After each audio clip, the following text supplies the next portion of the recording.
오늘 선포하실 하나님의 말씀은 시편 103편 1절에서 5절 말씀입니다. 시편 103편 1절에서 5절 말씀입니다. 제가 봉독해 드리겠습니다. 내 영혼아 여호와를 송축하라. 내 속에 있는 것들아 다 그의 거룩한 이름을 송축하라. 내 영혼아 여호와를 송축하며 그의 모든 은택을 잊지 말지어다. 그가 내 모든 죄악을 사하시며 내 모든 병을 고치시며 내 생명을 파멸에서 속량하시고 인자와 긍휼로 관을 씌우시며 좋은 것으로 내 소원을 만족하게 하사 내 청춘을 독수리같이 새롭게 하시는 도다. 오늘은 하나님을 향한 특별한 감사, 하나의 삶을 돌아보며 감사하는 복된 날입니다. 우리가 매일매일 감사하며 살고 있습니다마는 오늘은 지난 한 해 동안 우리의 삶을 돌아보면서 하나님께서 베풀어 주신 은혜와 축복을 생각하고 또 기억하고 또 찾아서 감사하는 그런 날이니, 감사가 그냥 피상적인 감사가 아니라 하나하나 되짚어보고 그 순간순간 도와주셨던 하나님의 은혜들을 우리가 기억해내면서 감사할 수 있기를 바랍니다. 비록 우리가 농사를 짓거나 곡식을 거두어 단을 쌓아놓고 드리는 감사는 아니지만은 우리는 지난 1년 동안 우리에게 허락해 주신 인생 속에서 열심히 인생 농사를 지어왔습니다. 그 결실에 대한 감사는 그 무엇으로도 모자라지 않은 것입니다. 오늘 다시금 여러분 안에 감사합니다 하나님이라고 하는 이 고백이 본물처럼 회복될 수 있기를 간절히 소망합니다. 감사하는 마음, 그게 참 복된 마음이에요. 중정도 사람들은 감사하다는 말에 조금 표현상 어색해. 뭐 좋은 걸 갖다 주면은 뭐라고 해요? 뭐요 이게? 뭐 이런단 말이에요. 그러니까 감사의 마음이 없는 건 아닌데 그 표현상 참 못해 잘. 한국 사람들이 대부분 그런 것 같아요. 감사합니다. 미안합니다. 이런 소리를 잘 못한다 그러죠. 서울에서 지하철을 타거나 지하철을 갈 때 지하철역으로 내려가다가 사람이 많잖아요. 자칫 어깨라도 살짝 부딪히면은 외국 사람들은 항상 sorry 합니다. 영국 런던에 가면은 런던의 지하철이 굉장히 좁습니다. 사람들 조금만 스쳐도 sorry, 미안하다고 그래요. 근데 우리는 스치거나 부딪히거나 하는 순간에 어떡합니까? 미안합니다 라고 말하는 게 아니라 한번 어쨌거나 째려봐야 돼. 그런 약간의 국민적인 기질을 가지고 있어요. 그러나 예수님을 믿는 사람이라면 적어도 감사합니다 하는 이 고백이 형식적이지면 안 되겠지만 그래도 우리의 입술과 마음과 삶에 좋은 습관이 될 수 있기를 간절히 소망합니다. 감사하다는 말이 영어로 오면은 thank입니다. thanks라는 말이에요. 또 생각하다라는 말이 영어로 think입니다. 그런데 think나 thank나 다 어원이 같아요. 그러니까 생각하는 것과 감사하는 것이 같은 것이라는 것입니다. 무조건 감사해야 하지만 어쨌거나 생각을 하면서 감사하게 되잖아요. 하나님께서 주셔서 얻었음을 생각하면 당연히 하나님께 감사하게 되는 것입니다. 내가 노력해서 얻었다고 생각하면 그 영광을 내게로 돌릴 테니 당연히 하나님께 돌아갈 영광과 감사는 사라지는 법인 것이죠. 그러니 나의 생각이 어디로 흐르느냐에 따라서 감사를 드려야 할 주체를 누구로 생각하느냐가 결정이 된다는 것입니다. 내 생각이 하나님께로 흐르면 하나님께 대한 감사가 되고, 내 생각이 나와 내 노력으로 흐르면 내 노력과 내 애씀을 치하받기를 원하는 마음으로 흐르게 된다는 것이죠. 또한 인간이 동물과 다른 확실한 점이 있다면 인간은 감사한다는 사실이에요. 그런데 참 놀랍게도요, 동물도 고마워하는 마음을 말로는 사람에게 표현을 못하겠죠. 그렇지만 오래전부터 어릴 적부터 키워서 야생으로 보낸 사자가 그 사자를 키워준 사람이 오랜 후에 어느 날 방문을 했더니 그 사자가 뛰어오더니만은 자기를 키워준 그 사람에게 그렇게 핥고 좋아하고 포옹하고 그러더라는 거예요. 야, 동물도 자기를 사랑해주는 사람은 기억하고 고마울 줄 안다 이거예요. 여러분 집에서 강아지 개를 키우시는 분들 많이 있으시죠? 예. 저희도 시골에 가면은 아버님이 2마리를 키워요. 하나는 검실이, 하나는 토실이.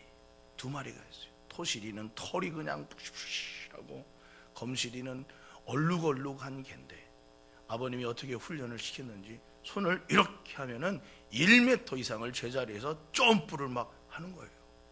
그리고 지나가는 사람을 보면 그토록 짖어요. 언젠가 아버님 댁에 가서 하루 자는데 어떻게 그렇게 짖는지 그냥 밤새 잠을 못 잘 정도로. 그런데 아버지가 이렇게 먹을 밥을 가지고 가면은 좋아가지고 막 꼬리를 흔들면서 자기에게 밥을 주는 주인을 향하여서는 절대 짖지 않는. 개도 그렇더라고.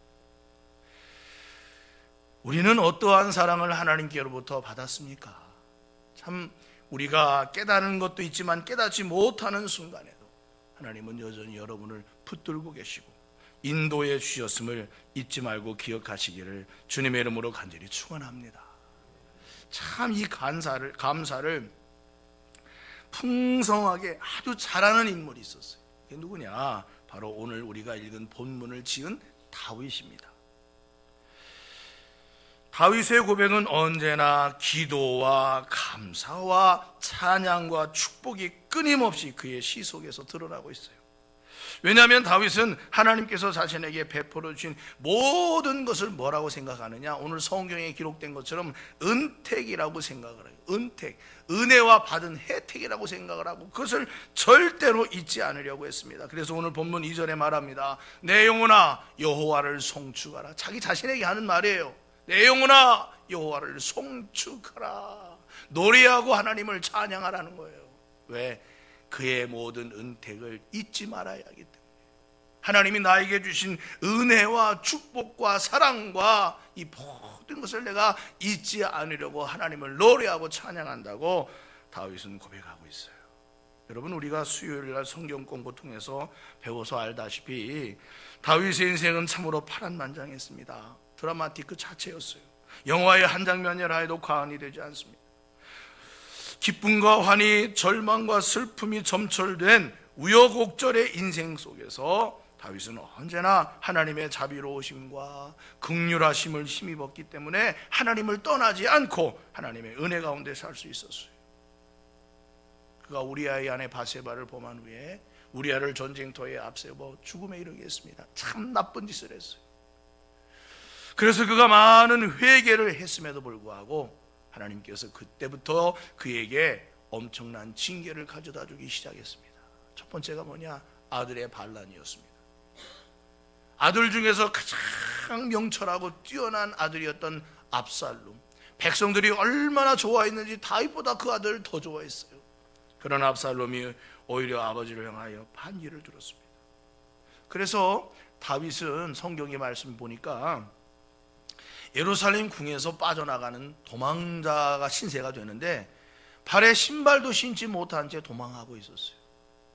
아니 한 나라의 왕이 도망하기 위하여 반란 때문에 도망하는데 발에 신발도 신지 못한 채 도망했다고 하니 그 처지가 얼마나 어렵고 힘든 처지였겠습니까?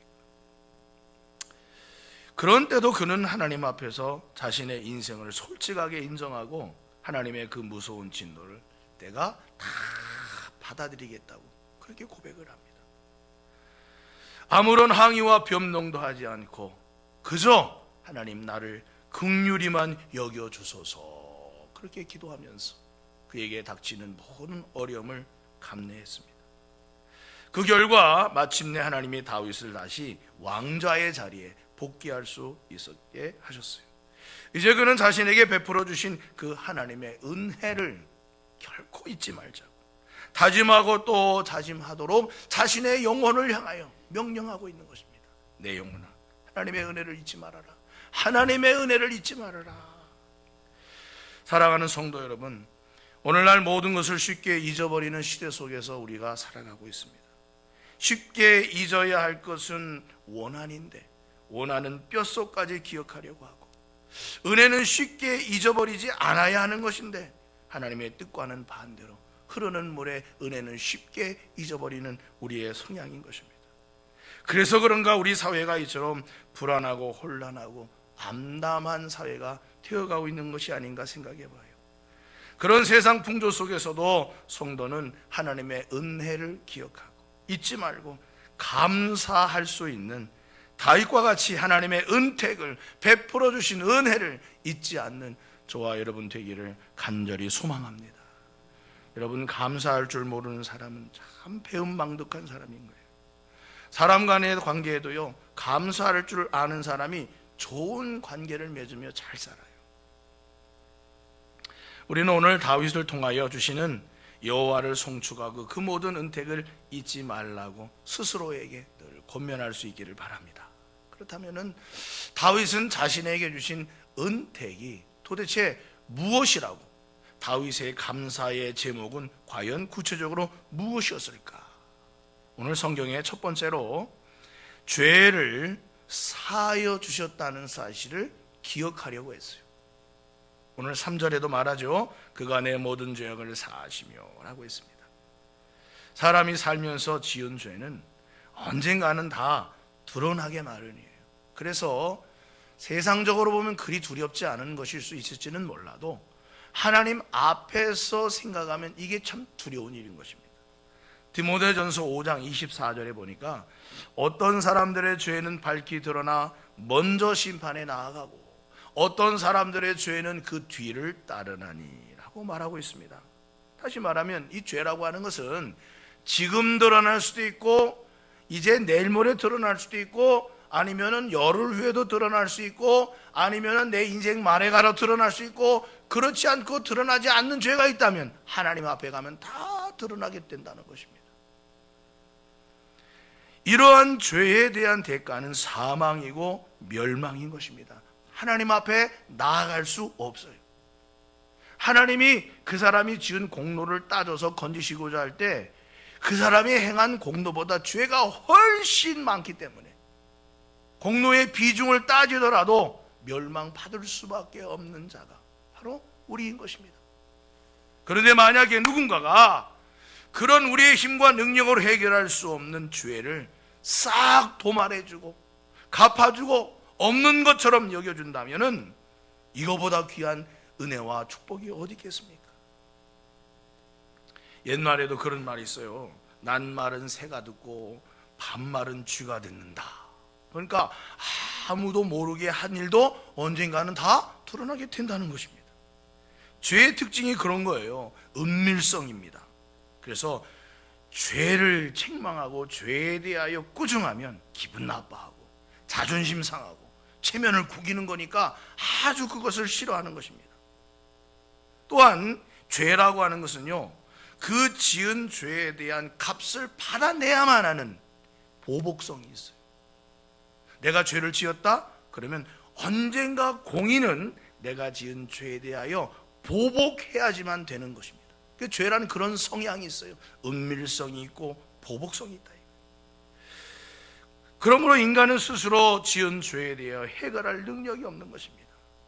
다윗이 얼마나 신실한 사람이었습니까? 사울 왕에게 쫓길 때도 그는 한 번도 하나님을 원망하지 않았어요. 더군다나 그는 자신을 죽이고자 하는 사울을 원망한 적도 한 번도 없었어요. 아니, 어려울 때는 그렇게 어려운 고비를 잘 넘기면서 하나님 바라보면서 신앙생활을 했는데 나라를 다 통일하고 태평성대를 이루고 난 직후에 그가 혼자서 궁에 남았다가 밧세바를 보고 음욕을 품고 죄를 범하기 시작하더니 우리아를 전쟁터에 앞세워 죽이는 살인죄까지 범하지 않았습니다. 이 죄라고 하는 것이 어느 날 갑자기 찾아오기도 하고 나의 빈틈을 노리고 나 안에 들어와 나를 망하게도 만든다는 사실인 것입니다. 그러니까 죄가 역사하는 것은 사람을 가리지 않아요. 견실하고 견고하고 경건한 사람도 무너뜨리고자 유혹하는 것이 바로 죄인 것입니다. 인간의 힘으로는 그 죄의 유혹과 죄의 시험을 떨쳐낼 길이 없는 것이죠. 그런데 주님이 말씀하시기를 요한복음 14장 6절에서 예수께서 이르시되 내가 곧 길이요 진리요 생명이니 나로 말미암지 않고는 아버지께로 올 자가 없다고 했어요. 그러므로 예수 그리스도는 골고다의 십자가에서 피 흘리시고 죽으셨습니다. 누구든지 그분을 믿는 자마다 죄의 사함을 받고 새로운 피조물로 거듭나는 귀한 은혜를 주셨어요. 그러므로 죄를 사함 받는다, 이것이 하나님이 우리에게 주실 수 있는 가장 귀한 선물인 것입니다. 할렐루야, 할렐루야. 인생의 성공은 내가 열심히 노력하면 얻을 수도 있어요. 좋은 직장에 가고 좋은 학교에 가는 것도 열심히 노력하면 할 수 있어요. 때로는 질병도 의사도 찾아가고 또 열심히 약도 먹고 열심히 그냥 몸을 잘 이렇게 하면서 회복시킬 수도 있어요. 그런데 죄에 대한 문제만큼은 내가 털끝 하나도 어떻게 할 수가 없는 것입니다. 더군다나 이 죄에 대한 문제를 그렇게 인식을 하는 사람도 많지 않아요. 경찰서에 잡혀가야 아이고 내가 죄 지은 사람인가 보다 하지, 그렇지 않고서는 잘 모르는 것입니다. 죄 사함을 받는다는 건 이것이 귀한 은혜예요. 죄는 모든 것을 단절시키는 것입니다. 부부 사이도, 부모 자식 간도, 형제 간도, 이웃 간도, 지역 간, 국가 간, 무엇보다 하나님과의 관계도 단절시키는 거예요. 그러나 하나님께서 우리의 모든 죄악을 사하여 주심으로 말미암아 단절되었던 하나님과의 관계가 새롭게 열리게 되고, 또한 단절되었던 이웃과의 관계도 새롭게 회복할 수 있는 기회가 창출되는 은혜를 덧입게 되었다는 것입니다. 그래서 하나님께서 우리에게 히브리서에서 말씀하셨어요. 그러므로 우리는 긍휼하심을 받고 때를 따라 돕는 은혜를 얻기 위하여 은혜의 보호자 앞에 담대히 나아갈 것이니라. 하나님께로 담대히 나아갈 것이라 그랬어요. 어떻게 그럴 수 있습니까? 우리의 죄를 사해 주시는 예수님이 계시기 때문에, 나를 대신하여 십자가에 죽으신 그분이 계시기 때문에 우리가 하나님을 부르고 의지하고 그 도움을 받을 수 있게 된 줄로 믿습니다. 그래서 다윗은 죄를 사해 주신 것을 항상 기억하는 거예요. 하나님의 은혜 가운데 살아가고 있음을, 내가 덤으로 사는 인생이라고 하는 것을 항상 기억하고, 그것이 다윗의 첫 번째 감사의 제목이었다는 것입니다. 두 번째는 무엇입니까? 자신을 치유해 주신 치유하심을 기억했다는 것입니다. 오늘 3절에 보면 내 모든 병을 고치시며 라고 말하고 있습니다. 의학기술이 눈부시게 발달한 오늘날에도 고치지 못하는 질병이 얼마나 많은지 모릅니다. 제가 지난주에 지방에 있던 어떤 목사님 아버님이 돌아가셔서 문상을 갔었어요. 그런데 3개월 만에 돌아가셨다는 거예요. 멀쩡하셨던 분. 어떻게 그랬냐 그랬더니 등산을 갔는데 다리 한쪽이 자꾸 마비가 와서 쓰러지셨다는 거예요. 그래서 아유 내가 건강관리를 잘 못해서 그런가 보다. 그러고 다시 열심히 운동하시고 돌아다니셨어요. 그러다 어느 날 또 쓰러지신 거예요. 다리가 마비가 돼가지고. 도대체 어떤 문제인가. 근데 이분이 너무 건강한 나머지 80 지금 한 3세셨는데 너무 건강하신 거예요. 등산도 하루에 한 번씩 꼭 다니시고. 그래서 그냥 얼굴도 아주 연세보다도 동안이셔. 근데 놀랍게도 그 아들은 연세보다도 많아 보여. 근데 아버지는 참 젊어 보여. 영정 사진 보니까 나는 40대신 줄 알았어요. 근데 알고 보니까 82세셨더라. 알고 보니까 병원에 갔더니 뇌에 종양이 생긴 거예요. 뇌에. 아유. 알고 보니까 악성은 뭐야? 암이잖아요. 그래서 다른 데를 또 찍어봤더니 여기는 3개 있고 폐에 가서 9개가 있는 거예요. 아유. 그리고 또 다른 데를 또 찍어봤더니 신장 뒤에 8cm짜리가 있는 거예요. 거기서부터 자라서 폐로, 거기서부터 자라서 뇌로. 나중에 다리가 마비가 온 뒤에야 알게 되신 거죠. 그래서 제가 그랬어요. 아니 매년 건강검진을 할 텐데 왜 그걸 몰랐을까? 피검사만 해봐도 100kg 수치가 나오면 금방 알 텐데. 근데 이 아버님이 건강을 자신한 나머지 병원에 안 가신 거죠. 그러다 결국 석 달 만에 그렇게 돌아가신 거예요. 교회 권사님이기도 하셨는데. 그러면서 그렇게 갑자기 돌아가시니까 그 아들이 하나거든요. 그건 쓴 슬픔에 그렇게 젖어 있더라고요. 여러분, 우리의 인생과 삶이 언제 어떻게 될지 참 알 수 없어요. 참 알 수 없어요. 그런 거에 비하면 우리를 하나님이 치료해 주시고 고쳐 주시고 회복시켜 주시고, 비록 감기에 걸렸더라도 감기를 떨쳐버리고 회복될 수 있다는 게 여러분 하나님의 은혜임을 믿으시고 감사하시기 바랍니다. 천하의 재상이면 뭐합니까? 병이 들어 죽으면 아무 소용없는 거예요. 천하의 인정받는 영웅이면 뭐합니까? 아람의 군대장관인 나아만도 문둥병에 드니까 별 수 없는 거예요. 고쳐줘야 사는 거예요. 고쳐줘야. 그런데 오늘날 보면은요, 육신의 건강이 문제가 아니야. 정신의 건강이 문제. 정신의 건강. 지하철역에서 칼을 들고 가서 사람들에게, 알지도 못하는 사람들에게, 그냥 불특정 다수에게 칼을 묻지마 칼부림 사건이 요 근래 2번이나 있지 않았습니까? 중국의 어느 맥주 제조 공장에서는요, 맥주를 만드는 곳에다가 맥주하고 색깔이 비슷해서 그런지 몰라도 오줌을 싸가지고 난리가 났어요. 우리나라 같았으면 경범죄에 해당할지 모르겠지만 중국은 지금 사형시키느니 마느니 한다고 하니까, 이야, 여러분, 사람이 멀쩡한 것 같아도 정신이 망가지면, 생각이 망가지고 정서가 불안하면 그게 진짜 건강을 잃는 거예요. 우리는 낙심하고 힘들 때 하나님 바라보면서 힘을 얻고, 좌절되고 아픈 일이 있을 때 하나님 바라보면서 은혜를 입고 용기를 얻으면서 다시 마음을 굳건하게 하니 이 얼마나 감사한 일입니까?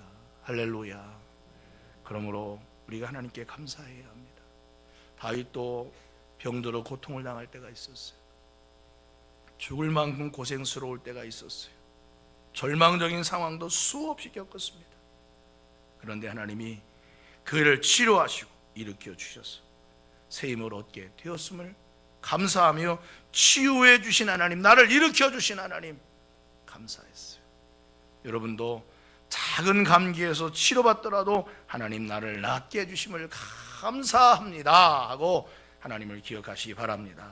세 번째로는 파멸에서 구원해 주셨음을 기억했습니다. 오늘 4절에도 보면 내 생명을 파멸에서 속량하시고 라고 했어요. 요즘에 하루가 멀다 하고 이스라엘 또 팔레스타인 하마스 간의 전쟁 상황이 뉴스에 보도가 됩니다. 멀쩡했던 도시가 파괴가 되고 사람들이 죽고 어린아이들이 피덩이가 되어서 병원에 있는 모습을 보면 참 눈물이 정말 납니다. 물론 그 나라에 비해 우리는 평안할 수 있음을 감사하지만 그런 일을 겪는 세상을 바라보면서 하나님은 얼마나 마음이 아프시겠어요. 파멸은 영원한 죽음을 의미합니다. 이 세상을 살아가면서 죽음을 좋아하는 사람은 아무도 없어요. 정말 좋아하는 사람, 절망을 좋아하는 사람도 아무도 없어요. 어둡고 암울한 것을 좋아하는 사람도 없습니다. 그러나 우리가 인생을 살아가면서 그런 일들을 수없이 겪으면서 살아가는 거예요. 하나님이 우리를 그 가운데서 건져주지 않으신다면 우리가 어떻게 평안히 살 수 있겠습니까? 우리나라도 저 북한의 핵이라고 하는 것을 머리에 인 채 살아가고 있는데, 그래서 우리나라를 잘 모르는 사람들은요, 한국 하면은 아이고 전쟁이 언제든지 일어날 수 있는 나라라고 걱정하고 한국 관광 간다고 하면 말린다 그래요. 야, 거기 북한이 있고 막 미사일을 쏘고 그런데 어떻게 가려고 그래. 근데 막상 한국에 와보면 야, 여기 이게 전쟁하는 나라가 아니라 너무 좋은 나라라고 그렇게 생각을 한다는 거예요. 어떻게 그렇게 살 수 있어요? 머리에 핵과 하마스하고 친구 관계인 저 북한이 있는데 하나님의 은혜가 아니겠습니까? 할렐루야. 다윗이 사울왕의 위협을 피해 피난을 갔는데 족국인 블레셋으로 피난을 가서 시글락이라고 하는 동네에서 살게 되었습니다. 어느 날 이스라엘과 전쟁이 일어나 이스라엘과 싸워야 할 선동장으로 그것도 이스라엘 사람인 다윗을 앞세웠을 때, 그러다 결국 그의 곤란한 처지 속에서 하나님이 그를 빼내주시고 시글락으로 돌아오게 해주셨어요. 전쟁을 치르지 않고. 그런데 문제는 자기 사람들이 살고 있는 시글락으로 돌아와 보니까 그 원소인 아말렉이 쳐들어와서 남녀노소 다 잡아가고 물건도 다 빼앗아간 것입니다. 남은 것이 없었어요. 어린 자녀들까지도 잡아간 그 생각을 하니까 다윗과 함께했던 600명의 군사들은 손을 부르부르 떨면서 다윗을 죽이려고 했어요. 너 때문에, 당신 때문에 우리가 이 같은 고통을 겪는다고. 다윗의 입장에서는 얼마나 두렵고 힘들었는지 그때 이렇게 말하고 있습니다. 사무엘상 30장 6절에 백성들이 자녀들 때문에 마음이 슬퍼서 다윗을 돌로 치자 하니 다윗이 크게 어떻다고요? 타급했으나 그의 하나님 여호와를 힘입고 용기를 얻었더라. 그렇게 말씀하고 있습니다. 자신을 따르던 무리들이 자신을 향해 돌을 던지려고 하는 그 모습 속에 다윗이 얼마나 힘들고 두렵고 다급했겠습니까? 그런데 어떻게 했는지는 몰라도 그가 하나님께로부터 힘을 얻었다는 거예요. 아마도 기도했겠죠. 하나님, 내 처지가 이렇습니다. 하나님 어떻게 하시겠어요? 어떻게 해야 됩니까? 기도했겠죠. 그랬더니 하나님께서 다윗에게 응답하셨어요. 다윗아, 두려워하지 말고 저 아말렉을 쫓아가라. 내가 그들을 너의 손에 붙이리라. 다윗이 용기를 얻었어요. 야, 하나님이 아말렉을 쫓아가래. 야, 이렇게 우리가 여기서 두려워 떨고 이렇게 주저앉고 절망할 일이 아니야. 일어나자. 하나님 우리를 도와주실 거야. 나아가자. 아말렉을 쫓아가자. 우리의 자녀들을 찾아오고 우리의 아내들을 찾아오고 우리의 잃어버린 물건을 찾아오자. 용기를 냈어요. 그리고 달려가 아말렉을 뒤쫓아 잡게 되었고 그들과 전쟁을 벌여 승리하게 되었고 잡혔던 모든 가족과 모든 물건을 또 그보다 더 많은 전리품을 획득하는 은혜를 입게 된 줄로 믿습니다. 그렇습니다. 우리 인생은 때로는 우리를 절망스럽게 만들어요. 그러나 절망하면 안 돼요. 한번 따라서 해보시죠. 하나님은 나를 구원하신다. 할렐루야. 죄와 사망에서도 구원하시지만 인생의 늪과 슬픔과 어려움 속에서도 하나님은 능히 우리를 건지시는 분이기 때문에 하나님을 힘입어 용기를 가지시기를 주의 이름으로 간절히 축원합니다. 그런데 여러분, 놀라운 말씀을 오늘 성경이 하고 있어요. 여기 보면 뭐라 그랬냐면 내 생명을 파멸해서 속량하신다고 했습니다. 속량이란 말이 무엇입니까? 속량이란 말은 히브리어로 까알이란 말이에요. 까알. 이 말은 되찾다, 무르다라는 말이에요. 그러니까 이 말의 원은 어디서 온 것이냐? 자신의 돈을 들여 가난한 형제가 팔아버린 기업을 다시 되찾아서 형제에게 돌려준다, 그런 의미가 있어요. 가난해서 팔았겠죠. 값을 얻었겠죠. 값을 다 썼겠죠. 그런데 그 형제를 위하여 대신 내 값을 치르고 형제가 잃어버린 것을 찾아서 형제에게 다시 가져다 주는 거예요. 철저하게 누구를 위한 것입니까? 그 형제를 위해서 정확하게 값을 치러주고 형제의 것으로 돌려주는 것을 말하는 거죠. 그러니까 하나님은 어떤 분이신가?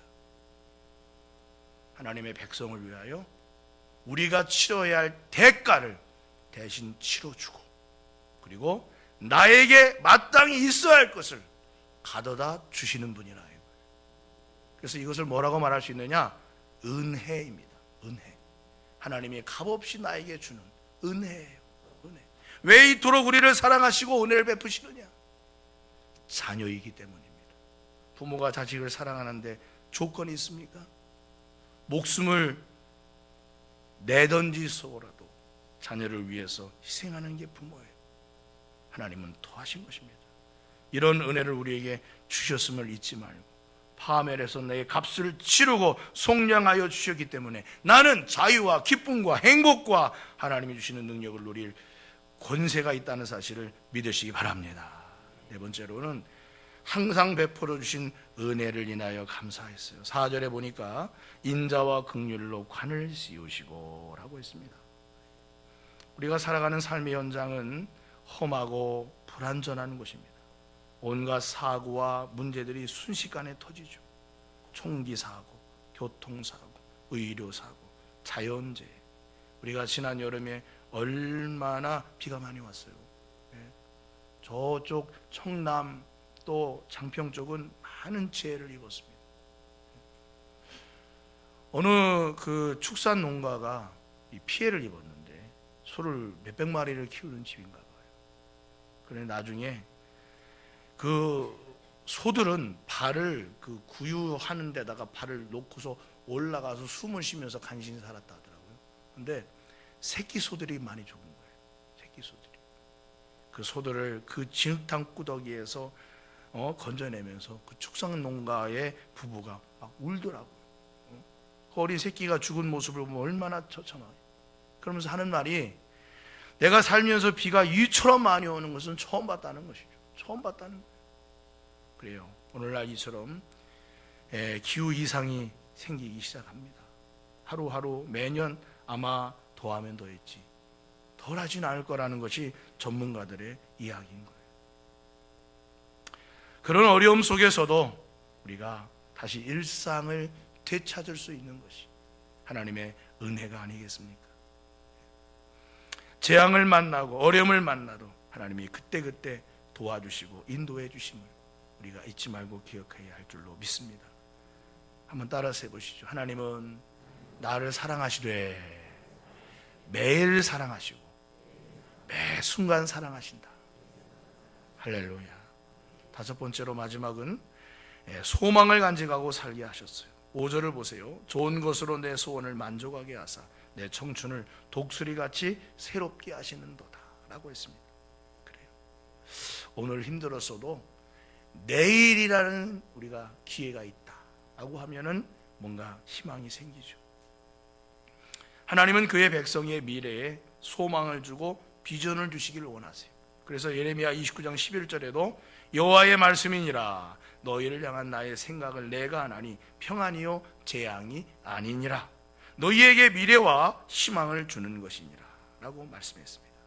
그러므로 좋은 것으로 소망하는 것이 성취되게 하시고 날마다 새롭게 살아갈 수 있는 인생이 될 수 있도록 인도해 주시는 그 하나님의 은혜를 다윗이 경험하면서 살았던 것처럼 오늘 여러분에게도 하나님이 그 은혜를 주실 줄 믿으시기를 주의 이름으로 간절히 축원합니다. 그래서 다윗이 항상 하나님을 향하여 찬양하고 고백을 했어요. 히브리서 기자도 말합니다. 그러므로 우리는 예수로 말미암아 항상 찬송의 제사를 하나님께 드리자 이는 그 이름을 증언하는 입술의 열매니라 그랬어요. 그러므로 사랑하는 성도 여러분, 우리는 어떻게 하나님께 감사해야 할까요? 첫 번째, 항상 감사하는 생활을 하시기 바랍니다. 오늘이 감사절이니까 감사해야지가 아니라 매일같이 감사하시기 바라요. 여러분 아침에 하루의 삶을 시작하며 눈을 뜰 때 침상에서 일어나면서 저처럼 고백해 보시기 바랍니다. 한번 따라서 해보세요. 하나님, 오늘 이 하루도 감사합니다. 그렇게 하루를 시작해 보세요. 아침부터 아궁이 부뚜막에다가 불을 뗀 것처럼 마음이 뜨뜻해지면서 하루를 살아갈 은혜가 그때부터 샘솟듯 넘쳐나게 될 줄로 믿습니다. 하루를 일어나면서 아이고 피곤해 죽겠네. 아이고 그냥 오늘 또 겁나게 일이 많아. 아이고 힘들어 죽겠네. 아침부터 왜 이렇게 등짝이 아프냐. 뭐 안 돼요. 하나님 감사합니다. 그러면 아픈 등짝도 다 녹아내릴 줄, 녹아내리면 안 되지. 아픈 다 씻은 낫게 될 줄로 믿습니다. 두 두 번째, 성도는 세상 사람들과 진정으로 다른 감사의 조건을 생각해야 한다 이거예요. 좋은 일을 보면 누구나 다 감사해. 그러나 안 좋은 일을 보면 불평하고 어려워지는 것이죠. 도스토옙스키는 죄와 벌, 카라마조프가의 형제들과 같은 명작을 남긴 러시아의 대문호죠. 그런데 그가 짧은 한평생을 살면서 얼마나 많은 고통을 겪었는지 그런 내용을 잘 아는 사람은 많지 않아요. 그는 어려서 아버지가 살해당했어요. 그래서 고아로 성장했어요. 청년 시절에는 혁명당에 들어갔다가 체포되어서 사형 선고를 받아 시베리아로 4년 동안이나 유배 생활을 해야 했습니다. 결혼했는데 아내는 질병으로 죽었어요. 재혼을 했는데 태어난 아이가 또 죽고, 종래에는 자기 자신마저 간질병에 걸리고 말았습니다. 마치 욥과 같은 비참한 생애와 삶이었어요. 그런데 그가 그의 작품 속에서 항상 강조하는 내용이 뭐냐? 고통과 흑암은 행복과 광명을 주시려는 하나님의 시련이다. 그런 내용으로 이야기를 많이 썼고 그런 내용이 들어간 그의 작품인 것을 우리가 알게 된다는 거죠. 그렇습니다. 글을 쓰는 작가도 그렇고 그림을 그리는 유명한 화가도 그렇고 자신의 생애를 거기다 녹이는데, 이 도스토옙스키는 고통과 어려움을 많이 겪었지만 그럼에도 불구하고 그 어려움 속에서 하나님이 나를 통하여 나에게 주시는 귀한 은혜가 있게 하셨다는 거죠. 그러므로 성도 여러분이요, 좋은 일도 감사해야 하지만 안 좋은 일도 결국에는 하나님의 자녀에게 그 모든 것을 통해 합력의 선을 이루게 하시기 때문에 감사할 수 있기를 주의 이름으로 간절히 소망합니다. 내가 가는 길을 그가 아시나니 그가 나를 단련하신 후에는 내가 순금같이 되어 나오리라 그랬고, 시편에 보면 고난당하는 것이 내게 유익이라 이로 말미암아 내가 주의 율례들을 배우게 되었나이다 라고 했습니다. 세 번째로, 성도는 하나님이 주신 구원을 누리면서 감사하는 자인 것입니다. 항상 나를 건져주신 하나님, 나를 붙들어 주시는 하나님, 나와 함께 하시는 하나님을 믿으면서 감사할 수 있는 저와 여러분이 되기를 간절히 소망합니다. 그렇다면 성도는 어떻게 감사해야 할까? 첫 번째, 마음으로 감사해야 해요. 하나님을 향한 마음으로. 두 번째는 즐거운 표현으로 감사해야 합니다. 10명의 문둥병자 중에 하나님께서 예수님이 제사장에 가서 내 몸을 보이라 하는 말씀이 마치자마자 탁 하다가 가는 도중에 다 문둥병이 나았어요. 그런데 그 10명 중에 딱 한 사람만 그 문둥병이 낫는 즉시로 큰 소리로 하나님께 영광을 돌렸다고 했습니다. 할렐루야, 하나님 감사합니다, 이렇게 고백을 한 것입니다. 그리고서 어떻게 했느냐, 예수님께로 돌아와 예수님 무릎 앞에 엎드려 주님 나를 낫게 해주셨음을 감사합니다 하고 주님께 영광을 돌려드렸다는 것입니다. 다 주님께서 하셨습니다 라고 고백을 드렸다는 거예요. 10명 중에 몇 명만? 한 명만. 그것도 그 사람은 유대인이 아닌 사마리아 사람, 유대인들이 이방인이라고 미워하는 사마리아 사람이었다는 사실인 것입니다. 그래요, 저와 여러분은 하나님께 어떻게 감사합니까? 우리의 입술로 감사하고 손을 들고 감사하고 찬양함으로 감사하고 고백함으로 감사하고 다른 사람에게 간증함으로 감사하는 이러한 감사의 표현에 넉넉한 믿음의 삶이 되시길 바랍니다. 세 번째로는 예물로 드리는 감사인 것입니다. 물질로 드릴 수도 있고 다른 어떤 것으로 드릴 수도 있고 내가 받은 은혜와 감사를 그렇게 표현하는 것이죠. 그렇습니다. 성도는 감사할 수 없는 가운데서도 감사할 수 있는 믿음의 삶을 사는 자임을 오늘 성경은 우리에게 가르쳐주고 있습니다. 오늘 절기를 맞아 하나님께서 여러분만에게 주신 감사의 제목을 하나하나 되짚어보며 나는 하나님께 이래서 감사하고 저래서 감사합니다 라고 하는 이 감사의 고백이 여러분 안에서 풍성해지기를 주의 이름으로 간절히 축원합니다.